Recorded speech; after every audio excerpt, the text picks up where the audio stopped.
Welcome to Auntie K's, your favorite radical queer indigenous auntie, bringing you tarot every day. Hello everyone and welcome to Auntie K's. We are here for a 2021 wrap-up heading into 2022 and what has gone on for me.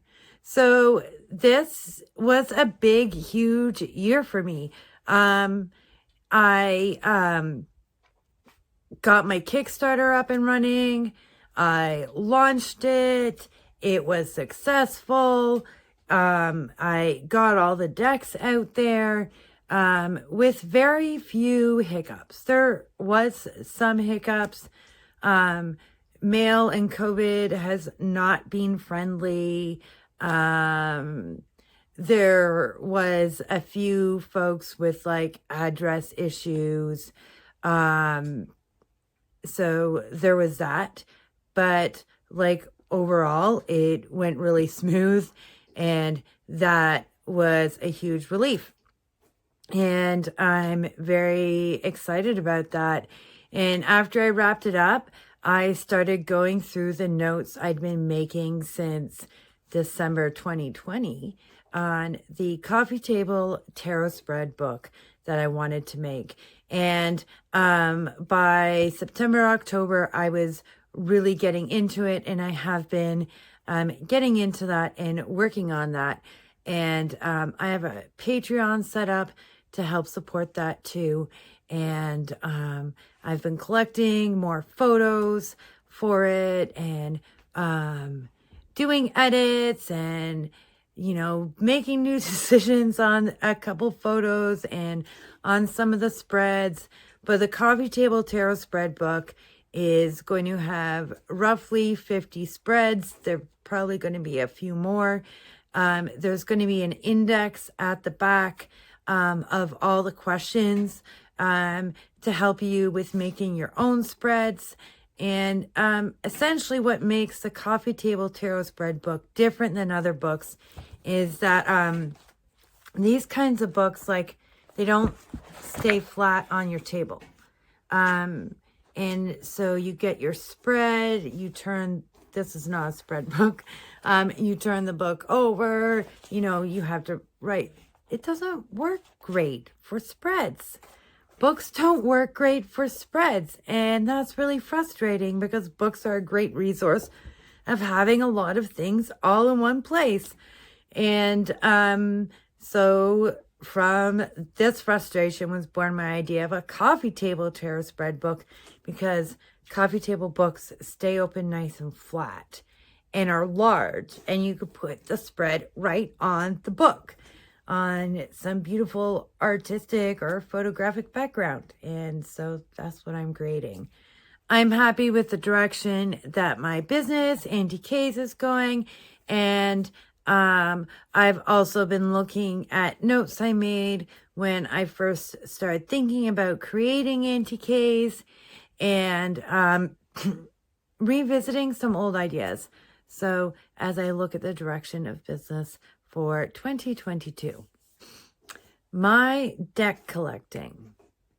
My deck collecting took a huge turn this year. The last 2 years, you know, I discovered there was more than mass market out there, and in doing so, discovered the decks I wanted to create, and also discovered that, you know, there is a way to put my own tarot deck idea out there. So there was all of that. And this past year, and I'm going to credit Kim from Abundant Life Tarot and her deck collecting series, really for my deck collecting coming together. So I went through the discovery process and a discovery period of eating things up and figuring out what I liked and didn't like, what I liked and did not like. And this year I had more decks came in that were like, this is really what I'm looking for. And also a number of decks that I was like, this is totally not what I'm looking for. And I had a high turnover in decks and almost a complete upheaval to my collection of tarot decks. And then late in 2021, a realization that I indeed have a tarot aesthetic, and I know what that aesthetic is.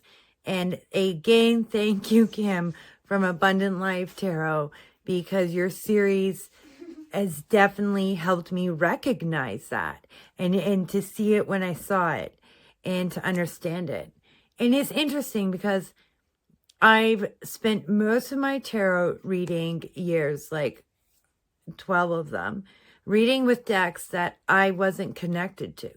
So I'm here to say you can read a tarot deck where you don't connect to the images, but who enjoys that? You can read a deck where the tarot images don't make sense if you know tarot enough, because you could read a deck that just has like 7 of Swords written on it, and you could read it. But what's the fun in that? What's the enjoyment of that? And you're missing that opportunity to like dive deep into the visuals when you're not loving the visuals and when they aren't speaking to you. So I was able to define decks that like, there's decks that were fun to work with. There's decks that are super easy to work with. There's decks that like really make me think and ponder. And then there's the decks you don't connect with that you have to work your ass off for.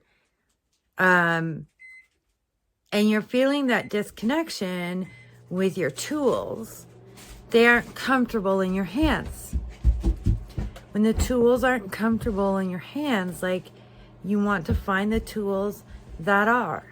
And I'm sitting here at the end of 2021 saying, I am fully comfortable, appreciate, and value the tools I have to put in my hands with tarot this year. I think it was around the beginning of the year. It might have been the end of last year or the beginning of the year. I made a video and I talked about, you know, having the pocket version of the Next World Tarot, and that I wanted in 2021, in the second half of 2021, to get the full size. And so I ordered the full size secondhand off somebody I know and trust in the tarot community, from their deck sales, and that would be Amanda Bell of Ferrel Tarot. When Amanda has deck sales, check them out. And I do indeed love having the big images, and here's images that are a joy to work with, and I don't have to work for it. I want to dive into it, and I think that is different. I also was like, you know, I might pass on the Mermaid Tarot, or if I don't, I will get the real version of it, because it was a deck I had got in before I knew there was fake decks out there. It was my realization that there was fake decks out there, because I got this deck and I was like, something's not right. And I learned a lot of things. I learned some things. So I indeed passed it on, but I didn't end up replacing it. It may or may not happen sometime. I decks that are in, that are interesting. The Lightseers Tarot, everyone raves. I got it. It is good. It's one of those decks that are super easy to read. And that's for that set. I got 2 Marseille decks this year, and I've ordered another one, but it will be arriving in the new year. I got the 7 Sphere Tarot de Marseille, and I like it. I don't use it as much as Le Tarot Archetypal, which I love it. Le Tarot Archetypal, I love this, but I want a Marseille that is diverse, but includes the important traditional elements. And neither of these decks include important traditional elements. If you can read a deck, you can read a deck. I can still read the deck. Well, I've never had a desire to have an RWS clone. I do have a desire to have a diverse Tarot de Marseille clone. So that is on my list, and I'm making one. Because what do you do if you don't have what you want? You make it. So I'm making a diverse Tarot de Marseille clone-ish. I don't like the art. I think that's what drew me also to Le Tarot Archetypal and 7 Sphere, is I don't like the Tarot de Marseille art, but I do like the system. And the system has fascinated me. And something I've read RWS in awareness of.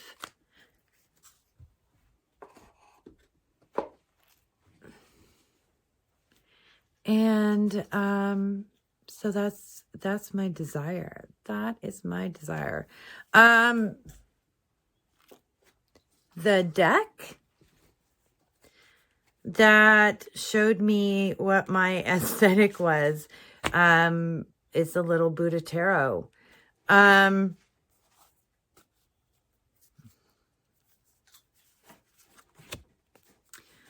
Not necessarily because it's cute.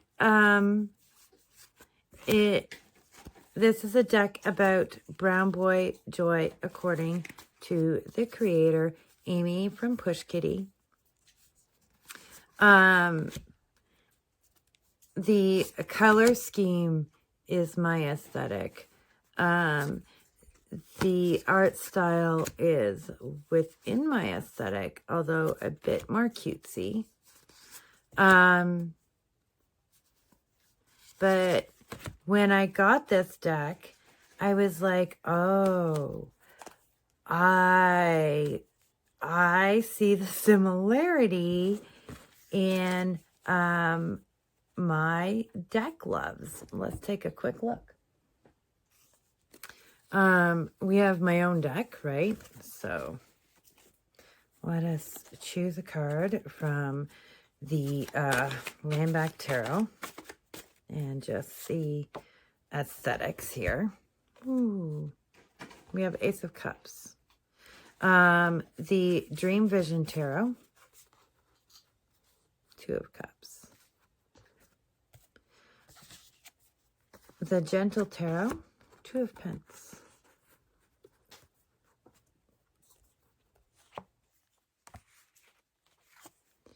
Desert Illuminations Tarot, the Hierophant, and the Little Buddha Tarot, Ace of Wands. I have an aesthetic. And it's rainbow puke.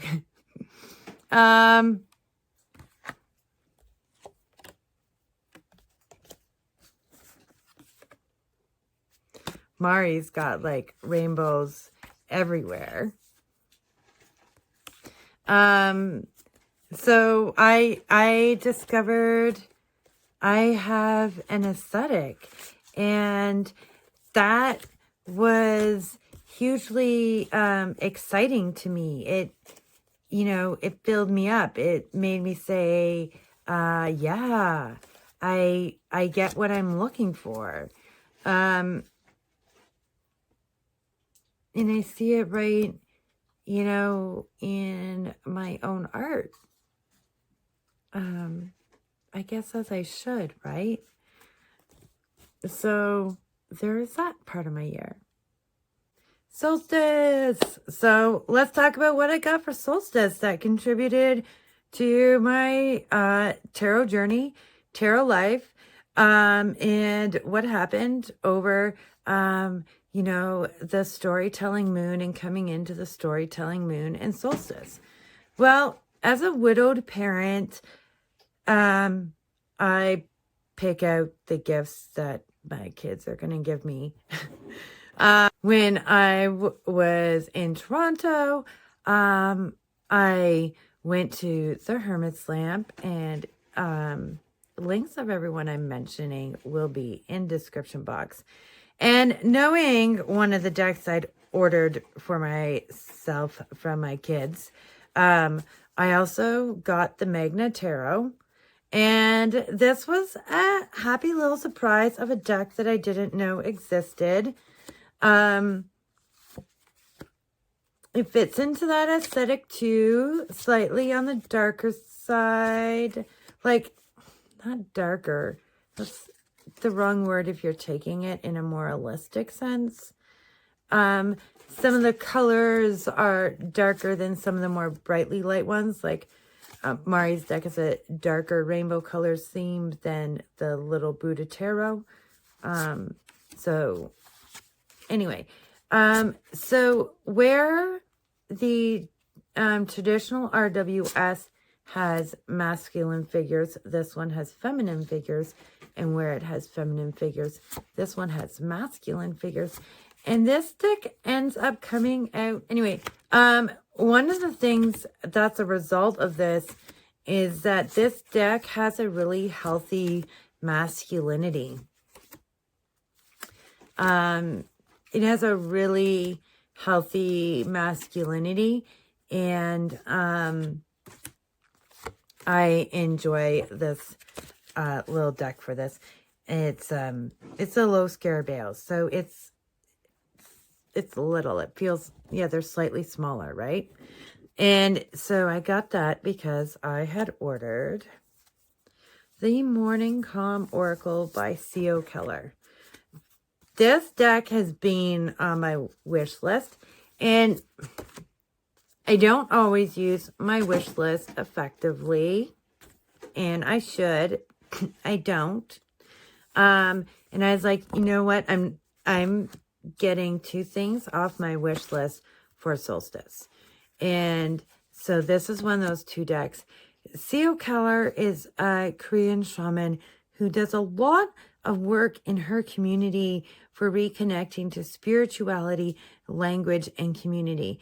And as an indigenous person to Turtle Island, I 100% feel like the energy that C.O. Keller is coming from, I appreciate it. It's something I want to see more of in the world. And this like gorgeous community, spiritually, culturally minded energy comes through in this deck, and it's just fabulous. It's so fabulous.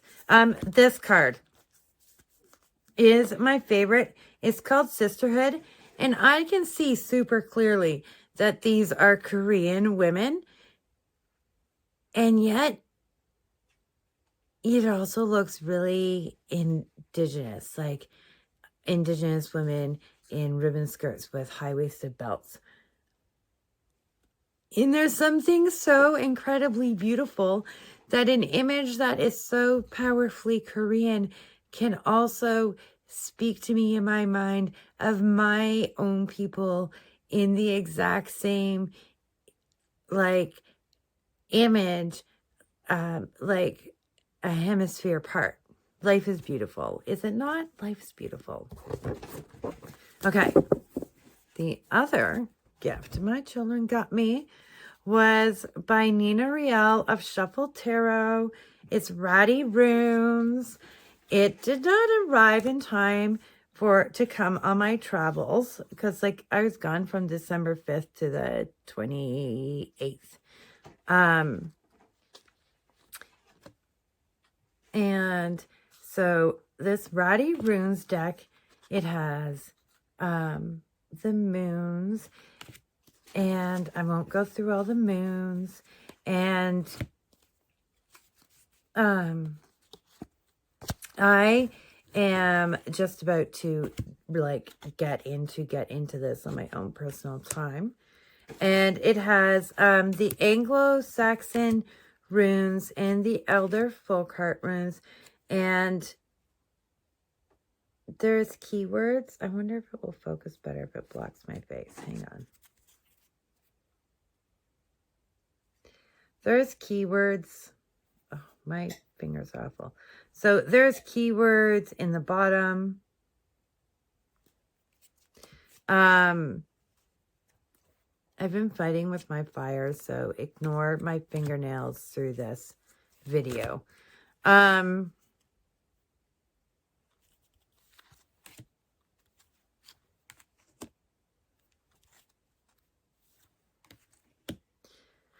I'm really excited. So I got this to assist me with learning the runes.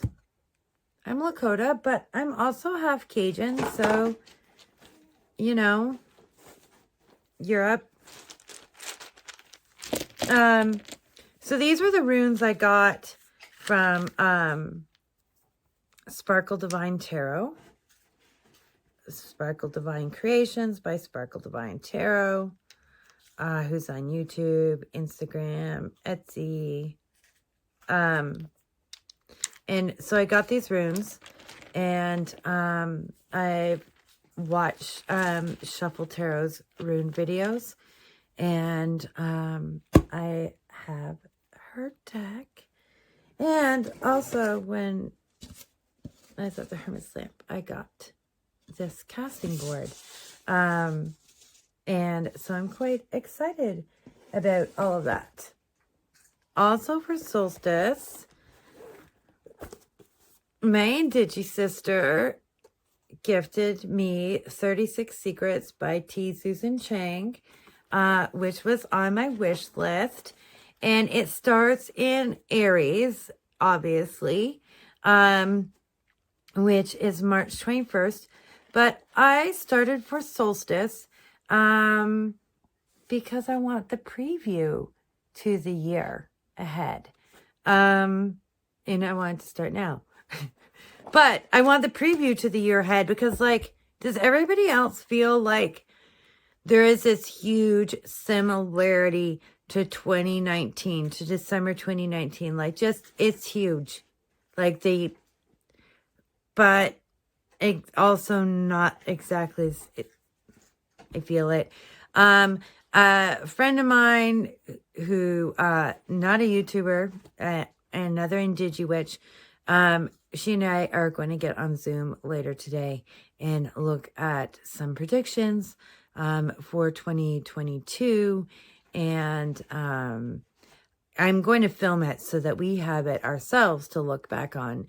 But with her permission, it might air tomorrow.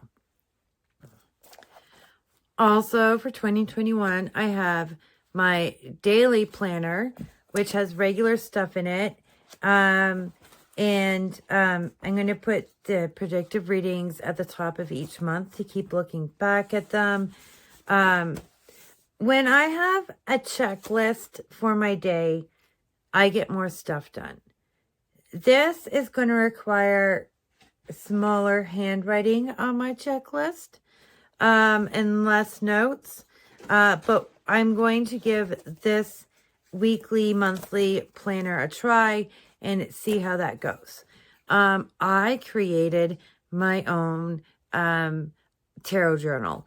It is used on my computer, and I can write on my canvas to make notes in it, and I'm really enjoying it. Well, I really did enjoy the journal that I got from Spiritual Chick Mel.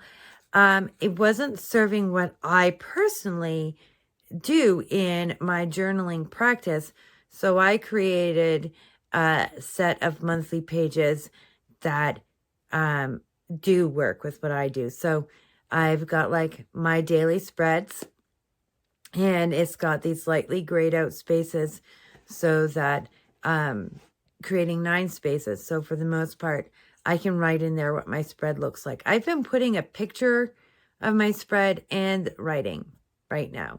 It has space for me to write my interpretation and a reflection to look back as to how that played out. It also, I get to write what deck I'm using, the date, and what moon phase I'm in. Then it has my weekly wrap up in it, where I like tally everything up by suits. I look for repeats. I look for progressions, regressions, all these sorts of symbolic clues like coming through my week. See like all the spreads in a summary all right there together. And that gives me a really good look back at my week in tarot, at predictions, at self-help stuff. Did I do it? What was going on? Then I also have a monthly calendar on it where I'm writing all the cards in, so I can also take a look at the whole month. And each month I open one up and I'm going to save it. So tomorrow I'll be saving for January 2022. And so then it's all there online, because I go through a lot of journals, and I want to reduce the cost of journals, and the amount of paper. But I think note-taking is also really important. And so I'm creating this and seeing how this is going, and if it does fit into my practice. It also should make me far, far more comfortable with using my computer and not having, like, seriously, 45 minutes sometimes to get started at my work, on my book or my deck or whatever else, because I have to open up a computer. So I'm hoping that really gets me over that hurdle in really concrete ways. Lastly, I did a Wheel of the Year reading, and it is not going to be posted on YouTube, probably going to be posted on my Discord. And there was a lot of personal and family predictions for me in my Wheel of the Year spread. And so it's going to be really interesting to look back and see how that played out. And there was a lot of things in there that suggesting for either both myself and my family to avoid, or be aware of. So we're going to see how that goes. There was a really heavy prediction in there that is weighing on me. Maybe you can see the weight of it on my body as I talk about my Wheel of the Year. There was also really helpful advice in there. It also showed me insights into what to expect from other people in various types of positive and negative relationships. It gave me insights into, and I'm not sharing these because what it gave me was really personal, which is why if my friend is on board, we will share our like predictions for general life, not just my own personal life. But these were really, really personal, which is why I'm not going into the details. But it showed me, you know, awareness of awakenings going on socially and spiritually in the world. And where I played into it, not like big, like I'm playing into this big goings on. It's just, you know, how what I do within those worlds, you know, impacts there on what I personally do within spiritual life and within social justice life. But also gave me the flavor of what's going on overall. And there's awakenings. We know that. There's awakenings going on. And awakenings have a lot of positives. And they also carry a lot of lashback. Awakenings have like this lashback. And so how that might impact me personally was in there. So there was all that. Yeah, so that is the wrap up of my year. And I'm excited about using new journals. Even though, you know, my one main journal, I'm switching over to online. I've got my weekly daily planner, because having that out where I can see it and check things off on my day is something that really helps me be productive in a time management way, so that I have me time, family time, all those sorts of things that like get squeezed out. So I do like my productivity to be time efficient, so that I can do those non-productivity things that are so incredibly important to having a whole and full and aware life.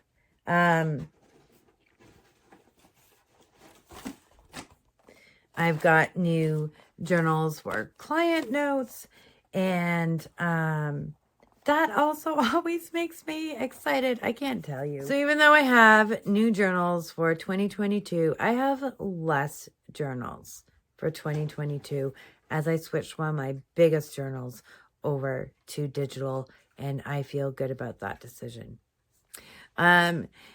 Please like, comment, and subscribe, folks. I'm glad everybody made it through this with me. And I look forward to seeing all of you in the new year. I look forward to seeing more VRs and doing more VRs. I look forward to sharing more of my thoughts and ideas. I look forward to finally editing the Spill the Tarot tea. I did late into, was it October or November? Before life got really messy for a minute. Life got really messy for a minute. And I really look forward to bringing you that Spill the Tarot tea, and then getting on board for booking some more to do. I'm looking forward to getting back on track and to sharing life in the Tarot Tube community, sharing ideas and thoughts and insights and what we're all up to and what we're all enjoying. And I'll talk to you all later.